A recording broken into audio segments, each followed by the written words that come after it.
What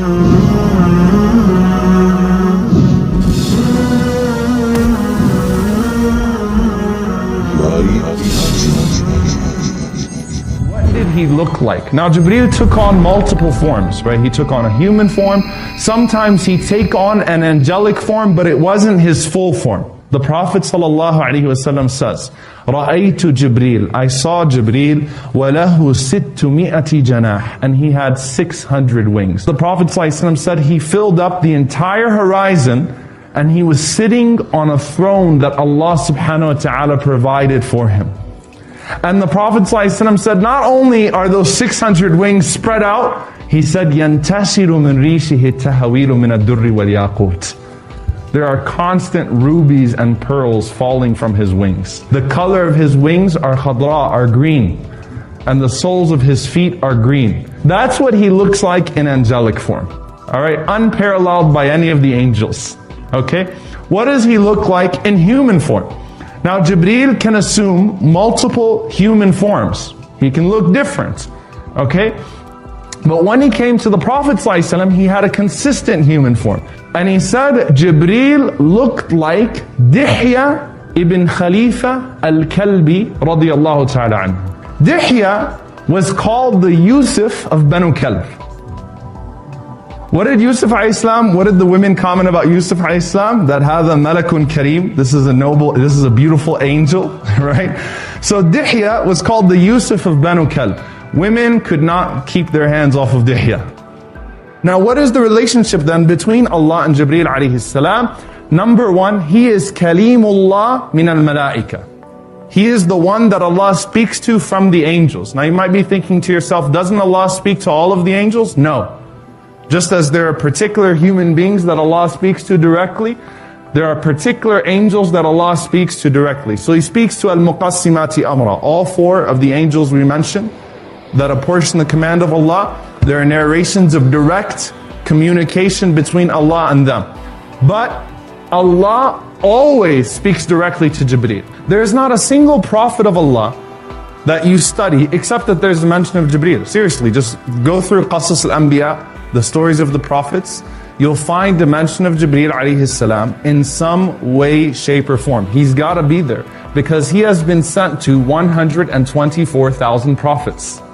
In the hadith in Muslim Imam Ahmad, there were 124,000 anbiya. Amongst them, 315 were messengers, were rusul. He has been sent to each and every single one of them to teach them, to raise them, to support them, to protect them. He was there. He's got a first-hand account. What is another title that he has with them? He is Nasir al-Anbiya. He's the one who supports the prophets. He aids the prophets. Jibreel is the one who told Ibrahim to throw stones at him. And we do that today in commemoration of that moment that Jibreel told Ibrahim, throw those stones at shaitan. So subhanAllah, look at that tradition, look at that rich legacy that we have from that moment. That Jibreel is the one who taught Ibrahim the Hajj in the first place. Now sometimes the mention of Jibreel alayhi salam is not as prominent, not as pronounced. So for example, in the story of Yusuf, do you ever associate Yusuf alayhi salam with Jibreel alayhi salam? You don't. I mean, you don't see. You could listen to an entire series on Yusuf alayhi salam and Jibreel never comes into the picture. But he is there. Yusuf alayhi salam, the ayah says, فَلَمَّا بَلَغَ أَشُدَّهُ آتَيْنَاهُ حُكْمًا وَعِلْمًا. When he reached his age of maturity, we gave him wisdom and knowledge. To show that Yusuf's prophethood started at a much earlier age. His journey with Allah and with Jibreel alayhi salam starts at a much earlier age. Where is his first encounter with Jibreel? When his brothers threw him into that well. And Yusuf alayhi salam went plunging to the bottom. He landed in the hands of a man that he's never seen before. Jibreel alayhi salam. Jibreel caught him to make sure that the fall was not too harsh on him. And subhanAllah, you think about that. Ibn al-Qayyim rahimahullah, he comments on that. In that is a sign that the creation never catches the ropes except that the Creator catches you. La yudayi'uk Allah. Allah does not lose you. Allah does not let you go to waste. Sometimes it's very subtle.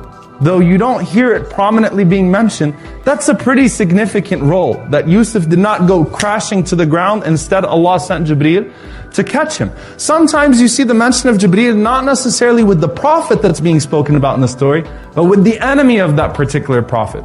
So with Musa alayhi salam, he was with Musa a lot, but the most, the narration that we see an authentic mention of Jibreel in the story of Musa is actually with his enemy, it's with Fir'aun. And it's authentic hadith in at-Tirmidhi that Jibreel came to the Prophet ﷺ and he told the Prophet ﷺ, you should have seen me the day that Fir'aun died. Jibreel ﷺ said, as he was drowning in the bottom of the sea, he said, I went and I found him and I started kicking dirt into his mouth. فَخَشِيتُ أَنْ يَقُولَ لَا إِلَهَ إِلَّا اللَّهِ فَيَرْحَمُهُ اللَّهِ. Said, because I was afraid that he would say, La ilaha illallah, that he would repent and Allah would have mercy on him. Who knows Allah better than Jibreel? And Jibreel knows that Allah is so merciful that even Fir'aun has a chance.